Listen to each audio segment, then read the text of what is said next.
Խուսափում եմ, բաց եմ ասում, Իրանի Իսլամական Հանրապետության հարցերը բաց քննարկելուց, ինչու։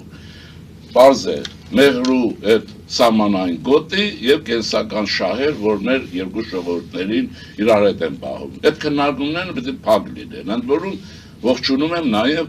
մեր ազգային անվտանգության խորհրդի նիստի հայտարարությունը, ավելի պետք չի, որովհետև այս գիգանտների բախումի մեջ մենք որևէ դեր չունենք և չենք կարող եղանակ ստեղծել, բայց ոտի տակ կարող ենք ընդմիշտ գնանք և դա կլինի Ռուսաստանի ցանկություն, իմացեք։ Հիմա պատրանք չունենակ, հիմա տեսեք, որտեղ ստե հեռահեռում են, այդ հայերենով հայախոսի պեր մամուլ կա, հենց ձև են ներկայացնում, Իրանն ավելի հզոր է, քան Ամերիկան, ես է կուտի Ամերիկային, սա ռուսական ագենտուրան է, հայ է, ձեր մեր հետ կողքին քայլում է, ապրում է և այլն, բայց ինքը հոգով ռուսացած մարդ է։